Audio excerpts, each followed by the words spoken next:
We'll have a look at the main functions for color correcting in this tutorial. We'll spread the topic of color correction over a few tutorials, but in this one we'll just have a look at the main functions. The core color correction functions in Mistika occur under Effects and RGBCorrect. So I've just added an RGB color corrector to this clip, ensuring that the RGB's scope is connected to the clip below. Double clicking takes us to the parameters and the interface to control the color correction. On a dual GUI, this all occurs on the right hand screen, while the video output always maintains a clean output of our color corrected pictures. The main color correction controls happen in the lower third, but there are a handful of other features as well that are worth knowing about. We have a number of scopes available to us for measuring our levels. Actually, each scope is the same, insofar as each scope can be a waveform monitor in YUV or RGB, or a vector scope, or a histogram. We can change their size and position. On a dual GUI layout, we might well put these onto the left-hand monitor over the timeline, which is a less important area when we're color grading.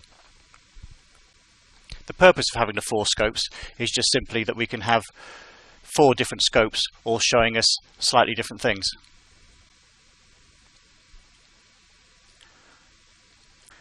Dragging up and down on the scopes allows us to change the brightness, which can reveal more information.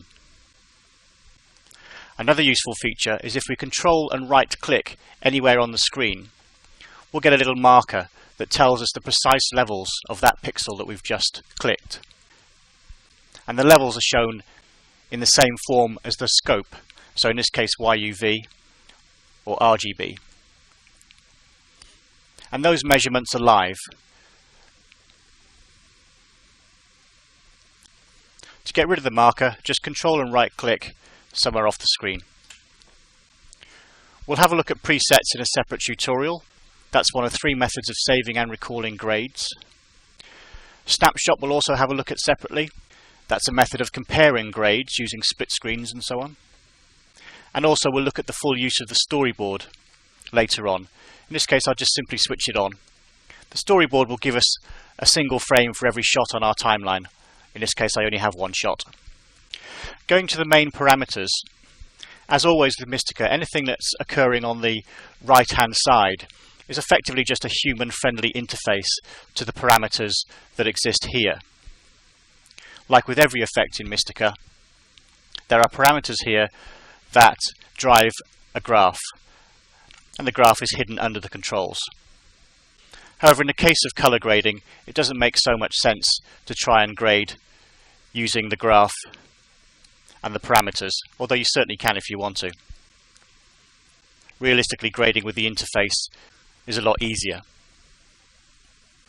There are some uses over here though. For example, if I wanted to clear down this color corrector completely, I could just select any of the folders and hit delete to ensure that I've gone back to default settings. And there are a couple of things worth pointing out in here. For example, under mode, in alpha, if it's set to yes, then if the incoming clip has an alpha channel, the entire color corrector will only work inside the alpha channel. Otherwise, set to no, it'll grade the whole frame. Mode is also important to understand. It depends whether we're working in high dynamic range, which is its default, or in normal range. The difference is that HDR will allow us to work on a very high range of values, whereas working without HDR will clamp our output to legal levels. A good example would be if I were to massively crush the blacks in this color corrector, we can see that we are generating a substantially illegal signal. But if I went back to my timeline and added another color corrector on top, we could see that in fact I can recover those blacks in the next color corrector. So in our stack we have our straightforward clip, then the first color corrector is causing a massive amount of black crush, which takes our blacks to a high negative value. But because it's happening in a high dynamic range environment, the next color corrector can restore those blacks. On the other hand, if in the first color corrector I set it to work without high dynamic range enabled, then you can see that the negative blacks have been cancelled, and so that data is lost, which means that if I go to the next color corrector, we can see that there are no details beneath. In fact, quite a useful side effect of this is if you have a color corrector that is in totally default values, except to be in hardware, it actually becomes a legalizer and will clamp your values to values that are legal in an RGB space.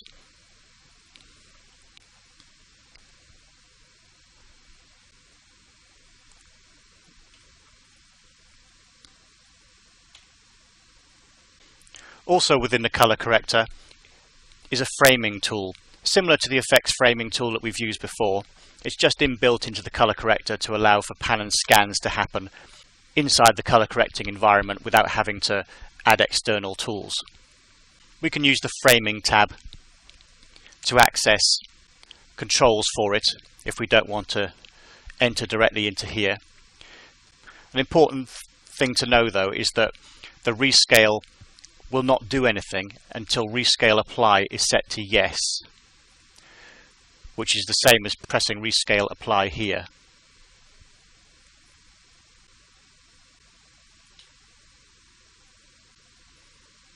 So let's look at the principal controls for color correction. The color corrector is tab based, so we have primaries and a graph that shows the effect of those primaries. We have bands, which give us finer control over the range of colors, and again a graphic readout of what effect they're having. Then we can set the ranges of the controls, fix vectors to specify the primary and subprimary colors, and then free vectors, which allow us to selectively grade parts of the frame. You might just be able to see that this says V1, and it actually goes all the way up to V12, and they're shaded out. They simply become live whenever you want to add one, so you can select multiple parts of the frame. Then finally we have a setup tab, where we can set the sensitivity of the controls, and these relate both to the GUI controls and to the physical control surfaces, the tangent devices. We can specify what lookup table we're working with and enable it. We'll have a look at the use of lookup tables separately. And we can reset our control surfaces as well. So let's look at more detail about the controls we have. Now obviously in a real grading environment, all controls happen from the grading surfaces if you have them, the tangent devices. And that allows you to grade very quickly because you're not generally using the mouse or pen or keyboard. All the functions that you need are available to you from the buttons on the control surfaces. So start with primaries, which are split into two areas. This side are printer lights. Grading by printer light dates back to working with films in labs, in which case instructions such as add a point to magenta would be the method of describing a grade change. So we can add points, half points or quarter points to red, green, blue, cyan, magenta or yellow just by clicking.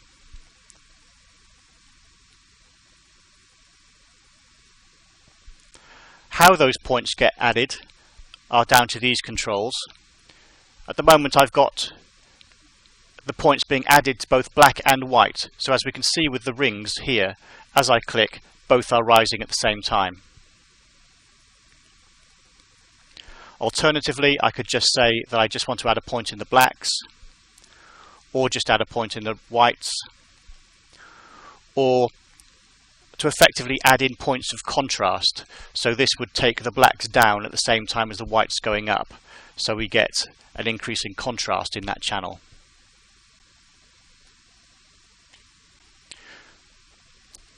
If we grab one of the level areas and slide, we can have a free control. In which case level is making black and white work in the same direction. On the other hand, dropping down we can work with contrast, which contra-rotates black and white.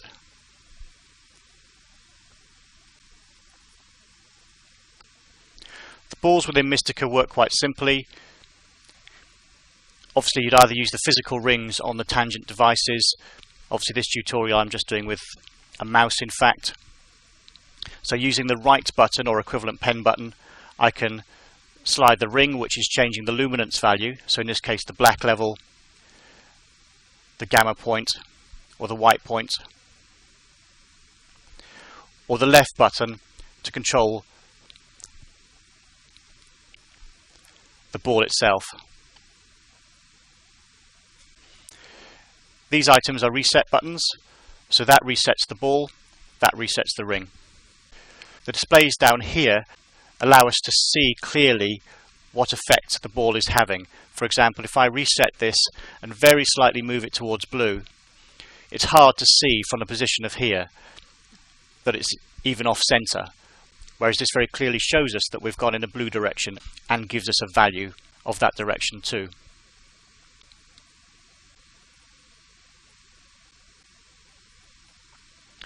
Pick black and pick white are quite useful.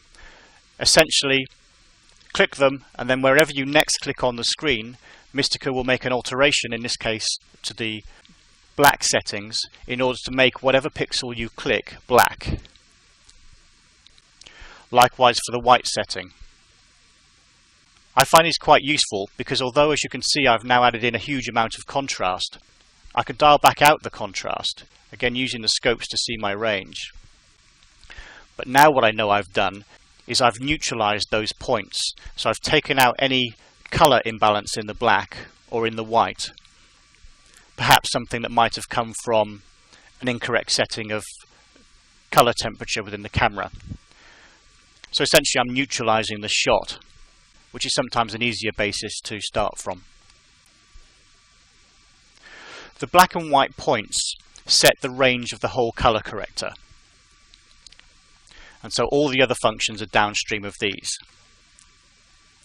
Now that we've made some changes, we can see that the curves are giving us a graph between input colors and output colors. And in fact, these controls still work.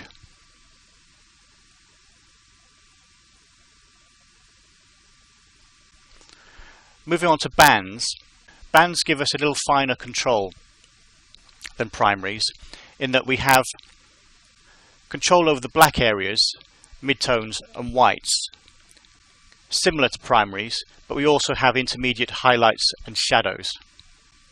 The balls work in the same way and have the resets. Then in addition down here, we also have controls for saturation, hue and contrast. And we can control those over the whole range, just in the blacks, just in the midtones, or just in the whites. So this would be a saturation control for the whole image, or a hue rotation, or contrast. Little X buttons here, just reset. So this allows us to saturate just the lower end of the spectrum, that sort of thing.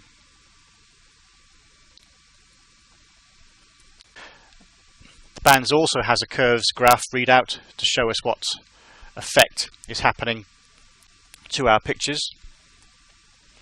And in addition, we also have some range controls.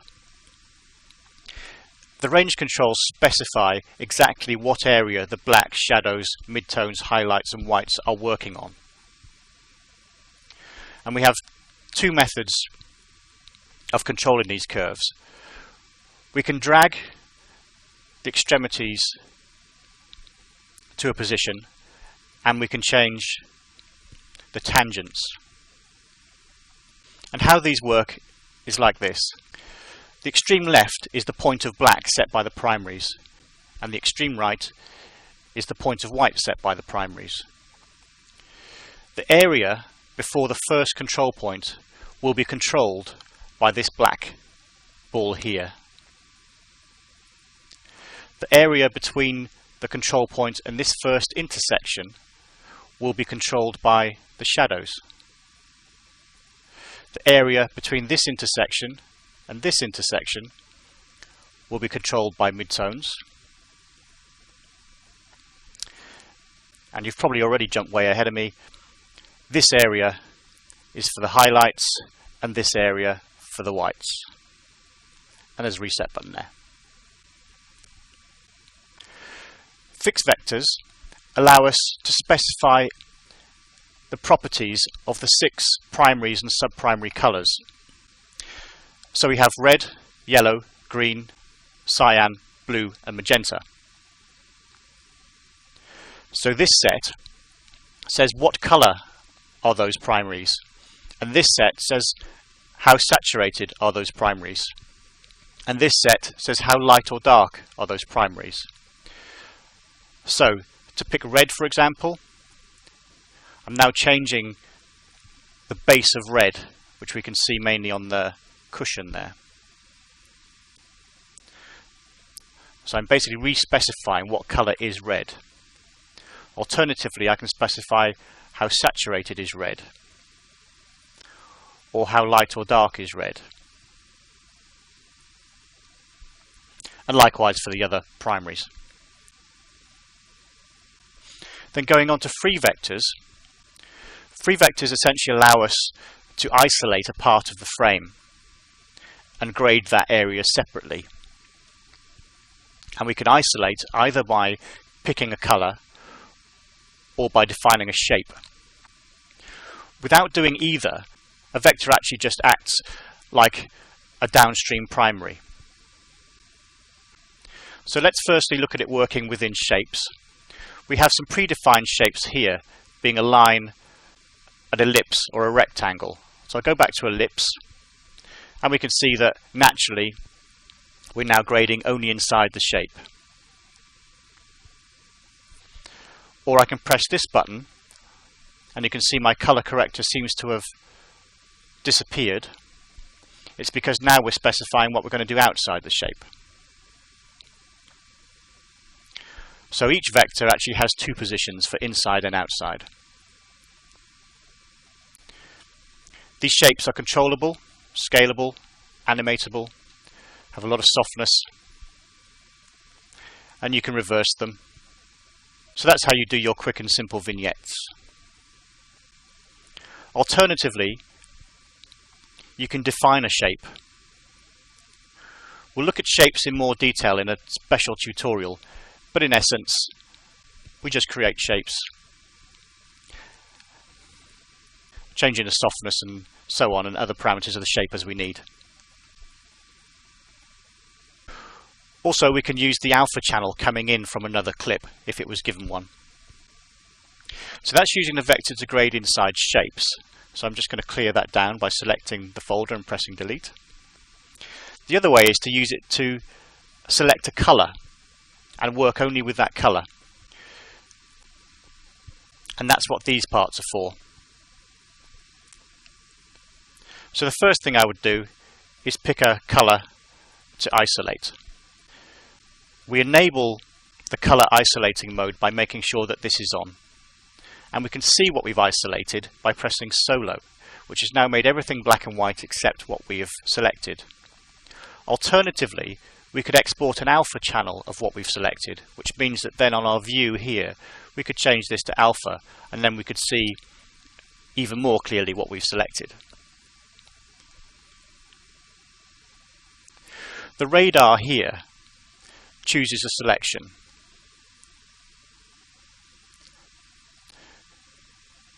But using hue pick, we can visually center the color radar. Using the right button or equivalent controls, we can pull out in an asymmetric way the range of colors that it's going to look for.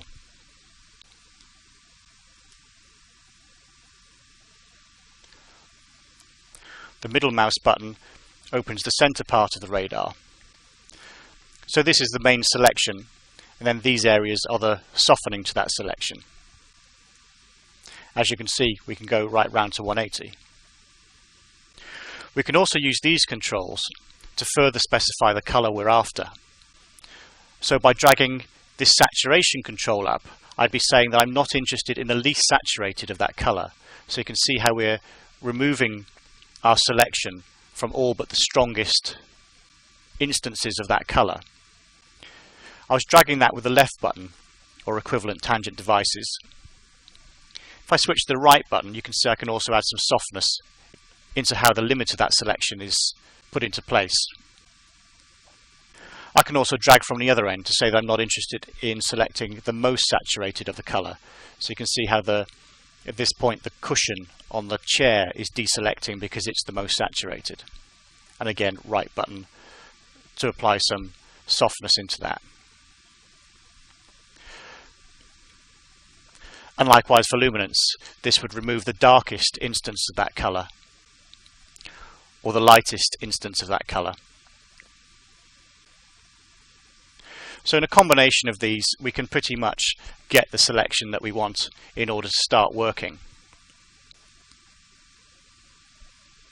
We can also soften that selection with mask filter, which we can see more clearly what happens with this on alpha. We see it's effectively blurring the mask.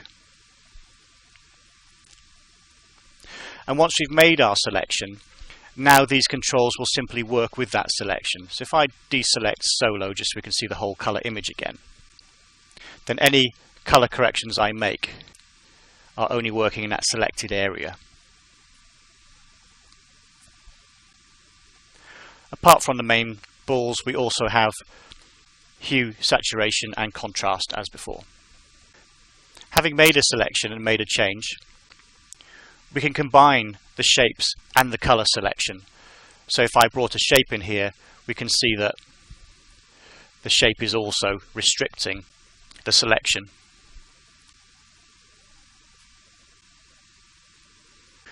We can add up to 12 vectors per colour corrector, and if we want more than that, we could add another colour corrector on the timeline and get another 12. To add another colour corrector, simply folder, add folder, and you can see now I have vector 2. So perhaps in this one we'll just do a classic vignette on the scene as well. So now in V1 we have the colour correction on the reds, and V2 we have the vignette happening. And we can see the effect of any by touching the mute button here.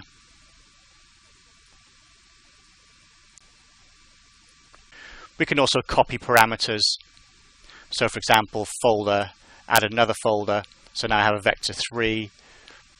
But perhaps I'd like to start with the parameters of vector 2, so I could copy them in here, Control C, Control V.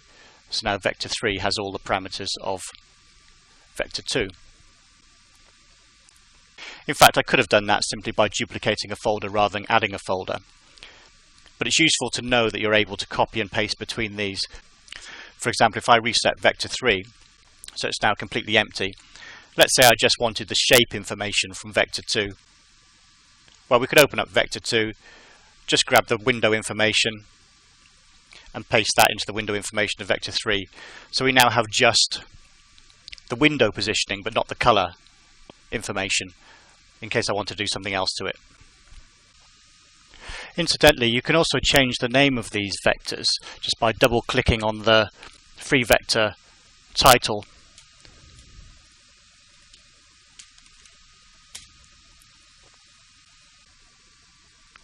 There's one little trick to the colour corrector that's worth knowing about. I'm just going to reset everything and just delete these additional vectors. If in bands, which is upstream of the vectors, I set the saturation to 0, black and white, then evidently now I can't pick a colour because it isn't there. So there's a trick to know about this, and it's that the RGB colour corrector can take 2 inputs. And we do that by duplicating this clip, in this case, holding down Alt and dragging, and just making sure the scope of the RGB colour corrector encompasses both. So what happens now is that Mistika is colour correcting this clip, but when it comes to picking a colour, it'll look at this clip.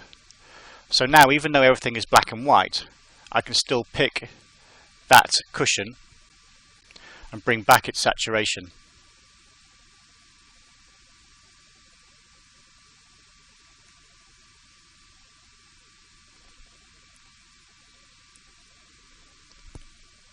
This is a useful trick to know because there are other practices where this becomes very helpful. For example, let's say the clip that we're grading is intentionally very grainy. That was the look that the DOP wanted.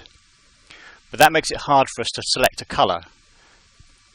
So we could denoise it and colour grade that, but then it's going to stick out in the edit as being the only denoised shot, unless we then add the grain back on, in which case we then have to match the grain, which is quite a long way around the houses of just trying to pick a colour and change it on grainy material. So in this instance, we could leave this alone as the grainy material to colour grade. We could denoise this one. So now our selection is selecting from a nice clean denoised version of the clip. So our selection is clean, but our colour corrections are being applied to the original clip, so we don't have to match the grain because we're not removing it. Continue on with the other tutorials because there are plenty more functions around the colour correction options in Mistika.